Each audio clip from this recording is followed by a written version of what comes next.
दिनै खौसेथि बर' सुबुं आफादनि साउथ गुवाहाटी प्राइमारि बर' साहित्य सभानि मावख'आव मोनसे खौसेथि बर' सुबुं आफादनि मावफुं मेल जानानै थाङो।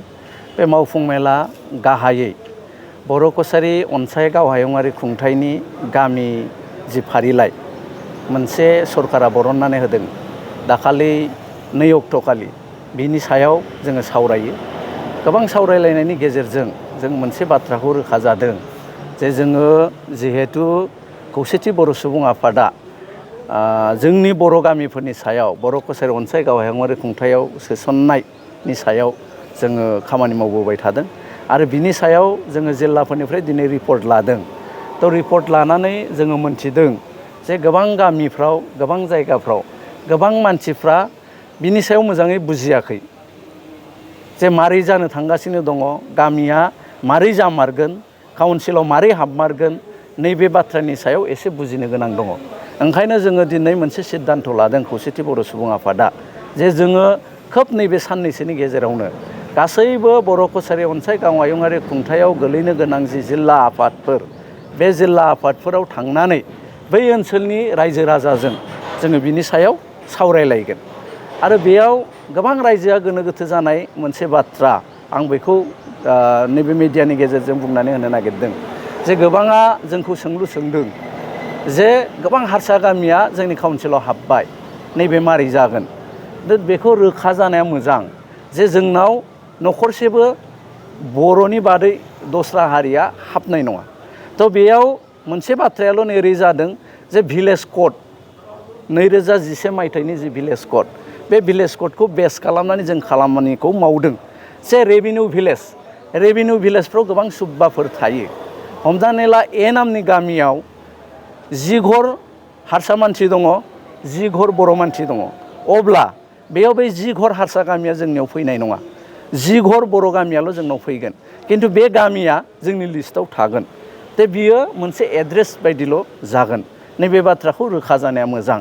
थ' बे बेलायाव आरो आङो गासैबो रायजो राजाफोरखौ बर'नि गासैबो गौथुमफोरखौ जोङो खौसेथि बर' सुबुं आफादनिफ्राय खावलायनो लुगैदों जुदि बेयाव माबाफोर मोनथिनांगौलगिया दङबा, माबाफोर गोनो गोथो जादोंबा, जिहेथु बर' कछारी वेलफेयार अट'नमास काउन्सिला स्टेट गभर्नमेन्टजों खोब खाथि सोमोन्दोआव दङ आरो जों खौसेथि बर' सुबुं आफादाबो जों खोब खाथि सोमोन्दोआव लानानै सोरखारजों रायलाय खामानिखौ मावबाय थादों। थ' बुजिनो गोनां माबा दङबा जोङो खौसेथि बर' सुबुं आफादजोंबो रायलायनो हागोन आरो बर' कछारी वेलफेयार अट'नमास काउन्सिलजोंबो रायलायनो हागोन। जोङो गासैबो हारि माहारि बर'नि गासैबो अर्गेनाइजेसनफोरखौ मोनसे खावलायनो लुगैदों। बेखौ मोनसे बितर्कआव लाबोनानै मोनसे दिले बेखौ खालामनाङा। जोङो नुदों गोबां गुबुन गुबुन हारिफ्रा पेपाराव बुंनाय, ससियेल मिडियायाव बुंनाय जों नुदों जे जोंनि माहारि थानाय गामिफोरखौ दानख'नांगौ। थ' बिथांमोनहाबो बुजियाखै। थ' बे गामियाव धेमाजियाव मोनसे हाजं गामि जोंखौ बरननांगौ होननानै हाजंफ्रा होननाय जों खोनादों। थ' बेखौ स्पस्ट जानाया मोजां जे बे गामियाव जिहेथु हाजंबो दङ, बर'बो दङ, बेयाव हाजंनि बिथांमोनहा जोंनि काउन्सिलाव हाबनाय नङा। जाय बिथांमोनहा बर' फोलेरनि बिथांमोनहा दंफायो बिथांमोनहासो हाबगोन।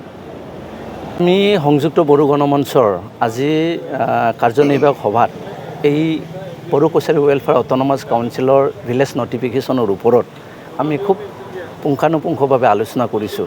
তাত আমি দেখিছোঁ যে কিছুমান জিলাৰ বড়ো গাঁওসমূহ অলপ মানে থাকি যোৱা আমি অনুভৱ এটা কৈছোঁ আৰু বুজি পোৱাত বহুত ৰাইজৰ অসুবিধা হৈছে।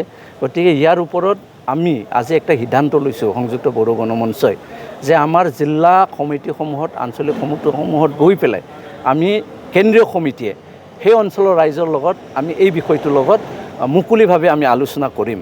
এইখিনিতে ক'ব লাগিব যে বহুত মানুহে বহু ধৰণৰ প্ৰশ্ন আমাৰ মাজত উত্থাপন কৰিছে যে কিছুমানে কৈছে যে বড়ো কছাৰী ৱেলফেয়াৰ অট'নমাছ কাউন্সিলত বহু অনাবড়ো গাঁও অন্তৰ্ভুক্ত হৈছে।